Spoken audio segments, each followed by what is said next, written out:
There's only a few things I really care about in life. My body, my pad, my ride, my family, my church, my boys, my girls, and my porn. My body, my pad, my ride, my family, my church, my boys, my girls, my porn. Body, pad, ride, family, church, boys, girls.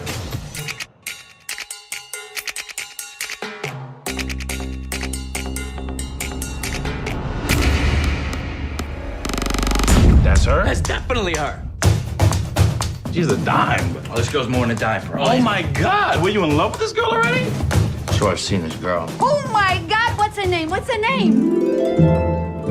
Why'd you say yes to me? I'm just gonna have to wait to find out. All right, I got time. You're cute, I like you. Oh, yeah? Yeah. Listen, you want to know the truth? You're the most beautiful thing I've ever seen in my life.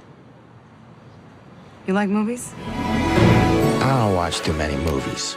The pretty woman, the pretty man, and they drive off into the sunset. Everyone knows it's fake, I love movies like that, you know? Great. but they watch it like it's real life. Baby, What are you doing? I was just reading emails. No, you weren't.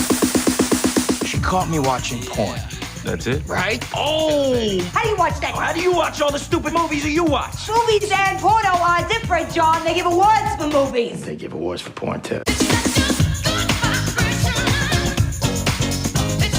So, there's only a few things I really care about in life. I don't know if I really want a wife and kids. Oh. Look what you did. I look like a grandmother, but do I have any grandchildren?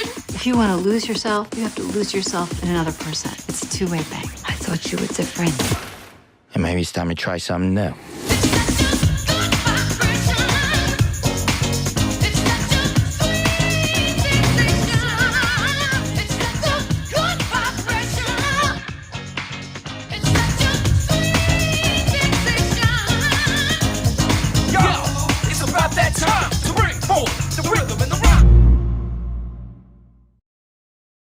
Well, congratulations on this film. That's quite a feat to be able to write, direct, and star in a film. Thanks.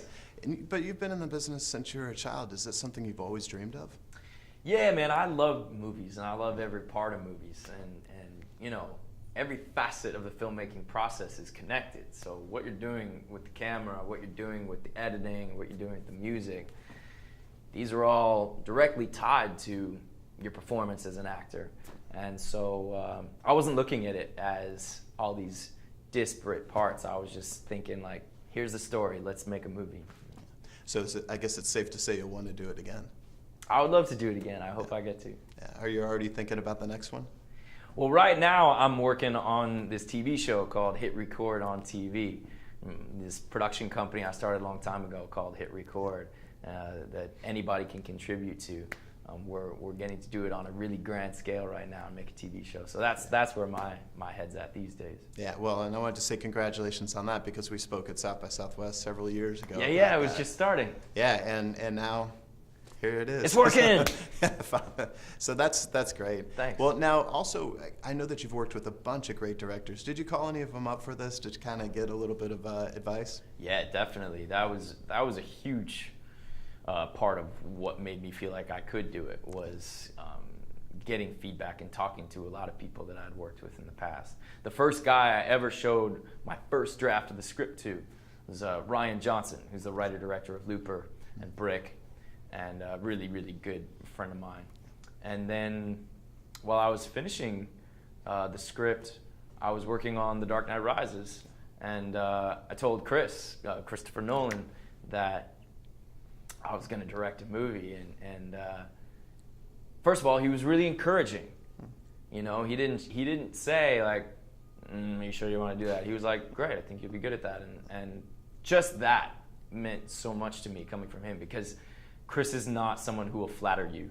He doesn't. He's very, very honest and to the point. It's one of my favorite things about it, and from that point on, he kind of would check in every now and then and say, "How's it going? Where are you at in the process?" You know, and he would point out little things that were little decisions he was making, oftentimes technical decisions that you don't think of as really important filmmaker things, but that are really important filmmaker things that you can only learn from having done it enough times. And he even came by our set once, actually, because we were shooting, we could afford one day on the Warner Brothers backlot, and they were mixing Dark Knight Rises elsewhere. And he came by just to sort of, lend his support. And he didn't have to do that. He's a busy guy, and that meant a lot to me. And I think it goes to show why people like working for him so much, and ultimately why his movies are so good, because he cares about the people that work for him. Absolutely. Well, now this film has a great take on modern dating, and I know there's a complete skewered view for a lot of people. And do you think that's what it is, that people see a version of something on a screen and that's what they look for? I do think that. Yeah, I think media is such a huge part of our culture and our lives, whether it's movies or TV shows or magazines or the radio or pornography or any number of other things. And I do think we have a tendency to see these stories, these sort of overly simplistic stories on screen, and expect our lives to be the same way. But real life is not simple. Real life has all these little nuances and details that could never possibly fit into such a simple story. And that's a beautiful thing, So Don John is a story about a guy and a gal who are both kind of missing it because they're so obsessed with these fantasies. Because John, who I play, watches too much pornography, and Barbara, who Scarlett plays, she watches too many romantic Hollywood movies, and they're both missing what's real. Yeah. Well, specifically, without getting too specific, you probably had some good inspiration yourself. And I know you've said before you don't consider yourself to be a celebrity, but still, it's got to be a little different for you. Sure, man. I think that is part of where this movie came from, is that, it's a movie about how people treat each other like things sometimes more than like people. And actors are, in our culture, sort of treated in a weird way sometimes, more like objects on a shelf than like humans. And here's the thing, though, I don't think that it's only actors that experience this. I think everybody experiences this. I'm sure you've experienced it. You can tell when you're talking to someone, but they're not really listening. They sort of already think they know who you are. They've put you in a box and labeled it, and they're not treating you like a person. They're not actually listening to what you have to say. They're treating you like a thing, and so that's what this movie's about. The character I play at the start of the show, he treats everything like a thing. Everybody, everything in his life. Definitely the women that he's with, the women that he watches on screen in these pornography videos, his friends, his family, his priest, even his own body. Everything is sort of an object for his consumption. And by the end of the movie, hopefully you can tell he's starting to break out of that mold. Yeah, absolutely. Now, last question. The show is the Drew Pearson Show, and Drew famously caught the Hail Mary pass. And I think everyone has a Hail Mary moment in their life where they just had to go for something. They didn't think it was going to work out, but it did. What do you suppose that was for you? That's a good question. I mean, this could certainly be called one of those.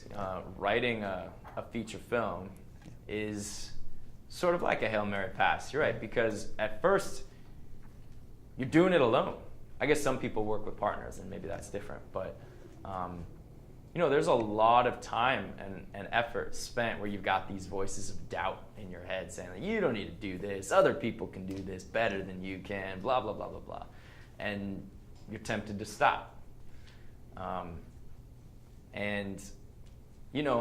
I guess I found a way to enjoy it, even for my own selfish reasons, and just keep going, because I had fun writing this script. And when those voices of doubt would come up, I would just say well, maybe it won't be good, or maybe this won't work out, but I'm having a good time writing it, so what the hell?